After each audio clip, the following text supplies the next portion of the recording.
ஏய் யமுனா, என்னடி பதில் சொல்லுடி. ஏய், உன்னை தானே கேட்டுட்டு இருக்காங்க, சொல்லு. சொல்லுடி, எதுக்கு அவனுக்கு இத்தனை கால் பண்ணிருக்க? என்னடி உன் பங்குக்கு ஏன் நிம்மதியை கெடுக்க நீ ஏதாவது பண்ணிட்டு இருக்கியா? மா, அதெல்லாம் ஒண்ணும் இல்லம்மா. நான் சும்மாதாம்மா கால் பண்ணேன். சும்மா பண்ணியா? ஏண்டி, ஒரு வயசு பொண்ணு ஒரு ஆம்பளை கிட்ட சும்மா பேசுறதுக்கு என்னடி இருக்கு? சாரதா, இவளை என்னன்னு பாக்கணும். முளைக்கிறதுலே தெரியல, வில்லங்கத்தா விலைக்கு வாங்குறதுலயே இருக்கா. சும்மா பேசினாலாமே, சும்மா. அந்த வாயில ஒரு போடு. ஒரு வாரமாவே நானும் உன் நடவடிக்கையை பாத்துக்கிட்டு இருக்கேன். எதுவுமே சரியில்லை. எதுக்குடி அந்த பையனுக்கு போன் பண்ண? சொல்லுடி.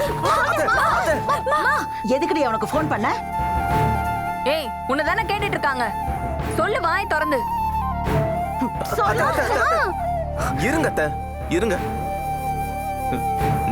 நிவின் யமுனாவை திட்டான். அவ சமாதானப்படுத்ததா கால் பண்ணிருப்பா போல. என்ன தம்பி சொல்றீங்க? அந்த பையன் எதுக்கு இவ்வளவு திட்டணும்? ஏங்க, அப்ப உங்களுக்கு ஏதாவது விஷயம் தெரியுமா? ஆமா கங்கா. மாமா,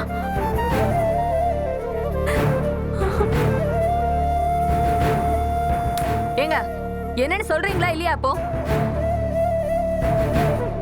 சொல்றேன் கங்கா. என்னன்னு சொல்லி தொலையேண்டா. அது வந்து ஏங்க, இப்ப நீங்க சொல்ல போறீங்களா இல்லையா? ராகினிய அஜய் ரகசிய கல்யாணம் பண்ணிக்க போறான்னு நிவினுக்கு முதல் நாளே தெரிஞ்சிருக்கு கங்கா. அவன் யமுனா கிட்ட விஷயத்த சொல்லி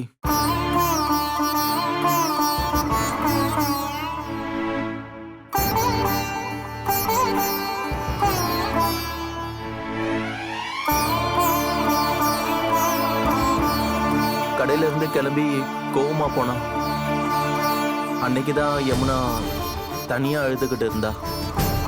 நிவின் ரொம்ப கோவமா திட்டான் போல. ஏண்டி, உனக்கு விஷயம் முன்னாடியே தெரியுமா? என்னடி முழிக்கிற? எதுக்கு நாம இதெல்லாம் விஜய் வீட்டுல சொன்னா அவங்க வீட்டுக்குள்ள பிரச்சனை வரும்னு நினைச்சுதான் யமுனா பயந்து போய் சொல்லாம இருந்திருக்கா. வேற ஒண்ணும் கிடையாது. அதுக்கே இப்படி எல்லாரும் இப்படி அடிக்கிறீங்க? அதுக்காக காவேரி வாழ்க்கை நாசமா போட்டான்னு யோசிச்சாளா? என்னமா பண்ணிட்டு இருக்க? எப்படி விட சொல்ற? எவ்வளவு பெரிய வேலையை பார்த்துட்டு அமுக்குடி மாதிரி இருந்திருக்கா.